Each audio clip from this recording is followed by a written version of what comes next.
had Zepeda in camp with me for Manny Pacquiao. I know how good Sean is. But I'm pretty sure you did have that, but did you think it was going to be as one-sided? No, how could you predict that, easy, like literally, it looked like he didn't even go to work today.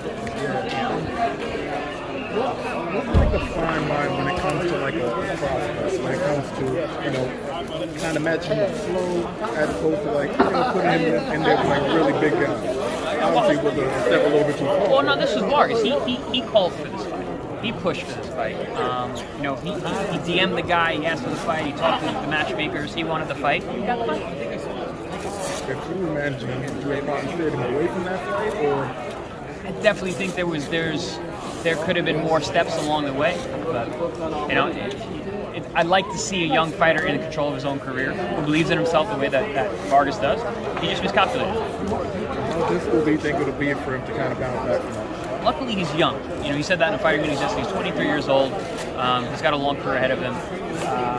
This is his second loss. Technically, the first one was a whack DQ, but he's just got to rebuild now. Obviously, we wish the best for Josue.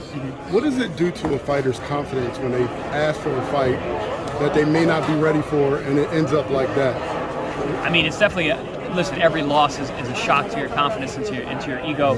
But that's just part of what we do. Everybody loses. We're not Floyd Mayweather out there. But it's up to him as a person and as a man, and what he's going to do with that loss moving forward. I know he's a great kid. He's a really confident guy. He's young, so there's time. I come from kickboxing.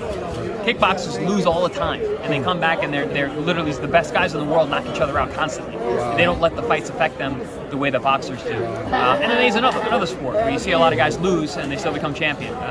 Boxing is really unforgiving for guys with their losses, but I think it's up to him. Chris, is this a classic case of moving a prospect too fast, or is this the right punch at the right time? I don't want to say he's moving the prospect too fast. I just think that Jose Zepeda is one of the best guys in the division, and it was just too big of a leap too soon.